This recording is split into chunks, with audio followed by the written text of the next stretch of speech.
Well, Death Stranding is being review bombed, because of course it is. Now, there's actually a Wikipedia page for review bombing. There's a definition for it. It's an internet phenomenon in which large groups of people leave negative user reviews online in an attempt to harm the sales and or popularity of a product, particularly to draw attention to an issue with the product or its vendor. It's often done to draw attention to an issue, especially if the vendor does not have open communications channel or seems unresponsive to direct feedback. However, in some cases, it's simply done as a means of coercion or trolling. The term is primarily associated with online media review aggregates and storefronts such as Steam, where justifications for these campaigns can include unpopular changes to an established franchise, controversies related to the product, or the behavior of developers and or publishers. So Death Stranding is getting review bombed. 5,567 positive reviews. There's only 292 people in No Man's Land with mixed reviews. This game's not bad. It's not great, but it's not bad. And then 3,091 negative reviews. And if you sort by most helpful, you have to go 3 pages deep before you actually find any positive reviews. And I wanted to talk about that, the practice of that, and why that's happening and why I think it's important.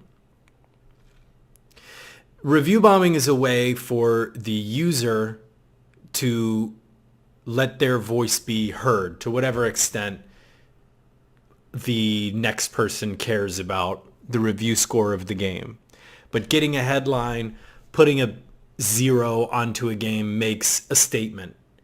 You are not treating the game as a critic, as a reviewer would, who plays through the entire game, comes to terms with their opinion of it, reorders their thoughts, replays certain segments of it. Okay, now let me clean up this segment. Okay, how was the graphics? How was the sound? Well, did this really strike me here? Did this land? Was the game too long? Was it tedious? Did it do more than the previous game? If this was a sequel, did it change too much from this? You don't approach it from that sort of perspective, and I don't think you should. I think the critic review part should be different than the user reviews, and they should mean different things in a way.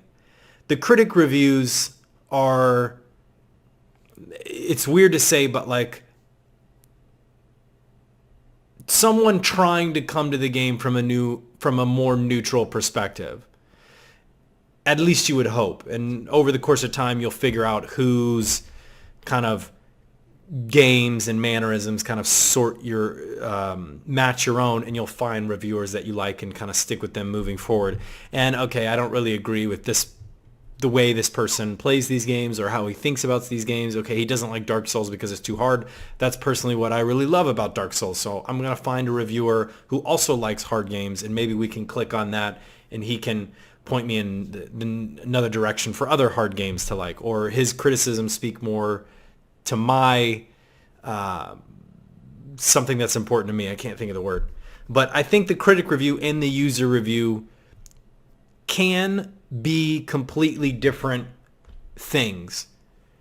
So leaving a 0 shouldn't invalidate the review. Leaving a 0 8 hours or 12 hours after the game launches shouldn't invalidate that review. Hey, you haven't even had the game long enough to beat it, and this game is getting review bombed. Like, those reviews don't mean anything. It's just internet people trolling, get rid of them and let's leave the user score what it should be.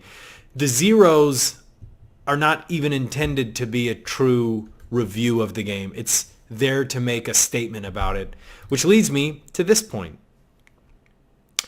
Death Stranding had stronger criticism in the US, possibly because it's not a shooter. And this plays into why people would get a little miffed at Kojima and this game. Let's go to the quote here. I must say that the game received rave reviews, especially in Europe and Japan. Here in the United States, however, we have had stronger criticisms.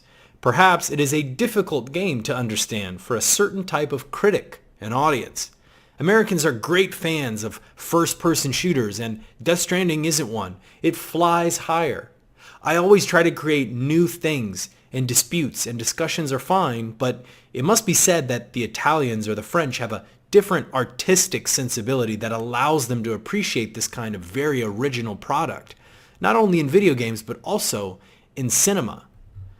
Now, when you hear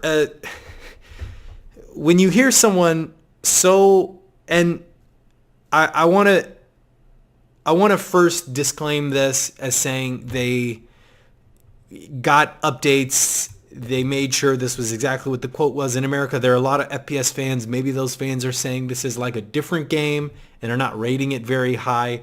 It's not as patronizing as the original quote was, and obviously there's some translation from Japanese to English.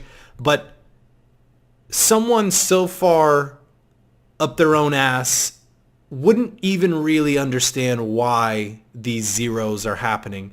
And it's weird that he's saying Europe and Japan are rating the game higher, whereas the US by itself is the sole place that's rating this game super low, when a ton of European critics gave it like 50s and 40s and 60s and 70s, just like some American places gave it 90s and higher.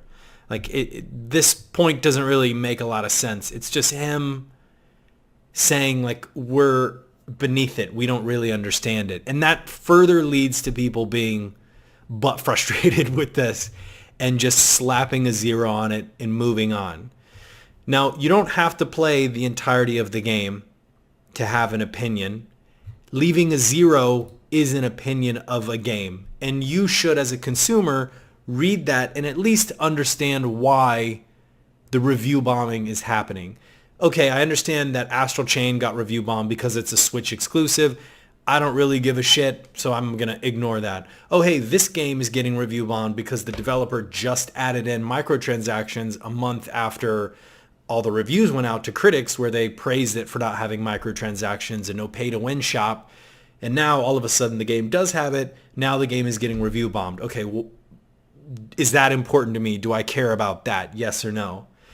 In this case, you have to imagine looking at the trailers, and this is how I just don't pre-order basically anything. The only game I'll pre-order is probably Cyberpunk just to get it loaded onto my system earlier, but I don't really pre-order basically anything. I've gotten burned way too many times, and even if the game is super good, I don't really mind waiting until that day to purchase it. I have good internet. Let me make sure it's not a complete piece of shit and buggy and it works and it's not going to corrupt things. Just like I don't want to spend money sight unseen. Let me at least hear what it is. Let me make sure it's good. Let me watch videos of it and then I can purchase it and play it. But you have to imagine those Death Stranding trailers, those amazing, captivating trailers for me. What the fuck is happening? The soundtrack was great. He's waking up. There's oil everywhere. He walks to the edge of that, and then those 4 or 5 bodies are just floating there. What is this? Like, and then in the next trailer, it's sort of like weird with the thing on his shoulder going up, and then they have to be silent, and there's all kinds of crazy shit happening. Like, the game was so out there and so weird, and it had like a P-52 flying overhead and then a tank, and it just looked like old technology, but then there's a bunch of new stuff, and there's oil and these babies, and there's real, like 2019, there's real life people in this game. And are they playing themselves? Are they playing different people? Are they supposed to be themselves? Are they like clones of, like, what's going on? Oh, it's Kojima, right? Based on what he did with Metal Gear. His stories are way over the top. The characters are way over the top. This is going to be crazy. There's a certain level of gameplay and brand and exposition that comes along with that package of Kojima. You expect the writing to be completely batshit insane. You expect it to go off on weird tangents about existentialism and patriotism and what it means to be human and live the life that you have. And there's going to be twists and turns and people betraying each other and like weird little nuances in the game that you can really sink your teeth into. And that's what those trailers showed. That's what the trailers showed. The trailers sold this fantasy game of you don't know what's going on and who the monsters are and what your purpose is and what you're supposed to be doing. And I remember listening to the Giant Beastcast and Dan in like a week ago, I guess, or 2 weeks ago, whenever the NDA went up, and Dan, they asked him, hey, you just got done playing Death Stranding. What did you think about it? And like 2 minutes into the podcast, and he goes, this game fucking sucks. Like, and it took me back. Whoa, wait, what? This game sucks? Yeah, all you do is walk around. Really? You just walk around? Like, you're selling this idea of what a game should be, and maybe that's marketing and a different trailer company, and you know they're doing their job to hype up the game. But when you pre-order a game, when you're hyped for a game, when all the info you have leads you to believe it's going to be this, and then it turns out to be something completely different, the only voice a user have is to leave a 0, or in this case a 2. The only voice a user has to voice their discontent with this is to leave a review. There's really no other platform that they have to make their voice kind of heard in an aggregate sense, and Metacritic and Steam are kind of the two big platforms that you go to for this. And I don't think that should be discounted. I know there's a lot of articles and videos and magazines and stuff that are talking about how review bombing is just childish and juvenile and you guys need to grow up and it's an internet game and you just don't understand it. You didn't sink enough time into it. But like review after review just talking about the same thing. The trailers for this game sold me the idea of something awesome, like a spiritual successor to Metal Gear. 12 hours on this game, and it's all about walking and delivering packages. Clumsy mechanics, same repetitive action. Fights or action sequences are extremely infrequent. Doesn't give me any excitement to keep playing. The graphics are nice and the story seems interesting, but that's as far as good things go. I sorted by most helpful here. Now take this with a grain of salt because users are the one review bombing it, so they're going to just naturally vote these higher than the others. But definitely a waste of money. Good graphics and odd cinematics, but everything else is boring and stupidly over complex. You'll spend more time managing your inventory and traversing overly detailed, poorly explained menus than you will actually be doing something other than hold R2 or L2 to walk.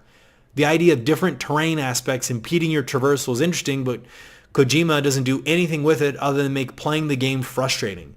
So much potential, yet the worst possible execution. This game seems more like a money grab so he can start his career making cheesy movies. The scenery is essentially one color palette per region of the same things. Funky terrain in green, magenta, gray, or white. I never knew the US had so many mountains. Many of the predetermined animations for movements locks your character into a path even when you try to change directions. This leads to janky movements, odd traversal, stupid collisions. The world is really empty. Beyond the idea of feeling alone, you never run into other couriers, even though they say they're out there. There's a deer in the opening cutscene, but there are literally no animals in the game. There is more to the world in MGS5 than there is here. In terms of NPCs, there are characters in the game that you'll experience through cutscenes, but there's no one to actually interact with beyond holograms of people holed up in a random bunker. The game tries to convey a sense of being alone, but you're constantly interrupted by everyone chiming in. I guess it was too hard to animate actual interactions with NPCs. If it weren't for the few predetermined cutscene encounters, all of the enemies could be easily avoided and overcome. The enemy AI is near non-existent, even on hard. Pretty much the entirety of quests are all the same. Be a delivery man.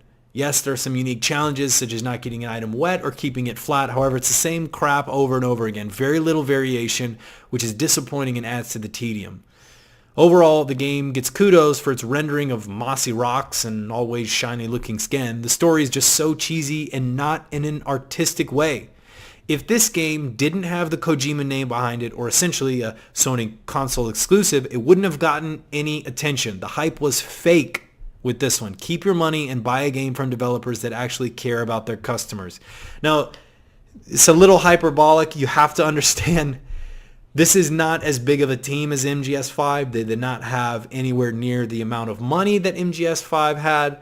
They had to get a new team. Yes, a lot of the same people from Konami followed them, but they had to get a new team, a much smaller team with a much smaller budget and a much shorter time frame, and start fresh. So it's like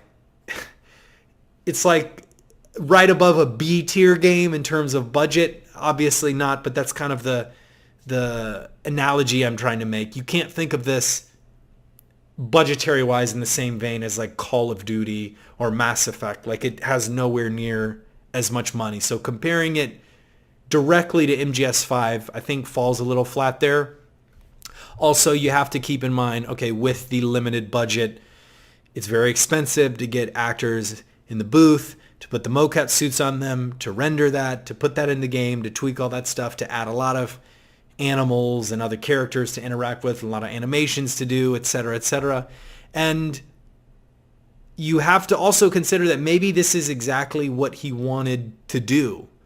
Maybe this completely blank world is exactly what he wanted to provide. But you can also say, this is the vision that Kojima had. This is the game Kojima wanted to make, and it cannot be good. Just because it's from him doesn't mean it's good. And I've heard a lot of people, I've checked the Reddit, I was on Death Stranding, I was on Sony, like reading those big pages, what did you like about the game, what do you not like about the game, thousands of comments on it, and the like hive mind mentality to upvote stuff and downvote stuff you don't disagree with, you do disagree with, like, is really, really, really prevalent on this game. And I think it's a little weird that so much of that is happening here, but I don't think it's bad. I think people should be able to say, look, Kojima made good games, but this game is not good, and not have that just be dismissed as, oh, you're just too juvenile. You just didn't get the deep mechanics. You didn't put enough time into it for the game to actually be good and understand why you're doing all this. And it's a totally different kind of, it's a strand game. It's not even a stick game where you use the controls. Like, it's more of a thinking game. You're just not artistic enough for it. No. Yeah, I get it. It's Kojima, but this game fucking sucks. And that can be an opinion that's completely valid. I personally really liked the trailer, but again, I'm not going to pre-order it. I don't really care that much about Metal Gear and Kojima. They're fun. I play them when I get around to it, but it's not like my number one dev or my number one series. So when Death Stranding was announced, yeah, I was really hyped. And if the game was really good, then sure, I would have bought it and pulled out my PS4 from the closet and hooked that up and played through it. But yeah, again, I'm glad I didn't pre-order it. I'm glad I didn't get burned. I'm glad none of this really applies to me or my wallet. I didn't have to pay $60 for a game and to be bored out of my mind, which it seems like me personally, I would have. I don't think I would have found this very interesting. And this too here can be just as helpful as these 83s and 94s and 85s. And it shouldn't, the conversation shouldn't be, okay, Evelman, you gave it a 2 because you're just too much like an infant. Your brain isn't big enough to understand this. The game can not be good. And review bombing a game to make that point heard, to push that point to the mainstream however much you can. Hey, don't spend your money on this until you read this, whether you agree with this or not. It's important that you at least understand why this game is getting review bombed. And like 3,098, okay, there's 7 more. There were 7 more since I started doing this, negative reviews of this game. At least just watch some videos of it. Watch some Twitch streams, watch some videos of it. Figure it out before you pay for stuff. I hate pre-ordering games. That's why I really, really never do it. I tell all my friends to not pre-order games. I would tell you as a consumer to never pre-order a game, never pay for something until you can actually see it or someone you trust or know gets their hands on it and you can kind of gauge, okay, is that car actually good? Is this game actually good? Is the console actually good? Don't always be an early adopter unless you just have money to spend. But also, don't think just because someone disagrees with you, they're inherently wrong and they just don't understand it. I think review bombing is important, and it is a way for, okay, now this just keeps going up, and it is a way for people to make their voice be heard. And if it feels righteous to you, yeah, go into Metacritic, make an account, put a negative review on something. Likewise, if you feel really good about something, do the same in the opposite direction. That's one of the ways that you can make your voice heard. But yeah, that's me. I just saw all the articles about Death Stranding being review bombed and kind of like the patronizing tone that a lot of the authors were taking, and I didn't really agree with that. So that's me. Peace.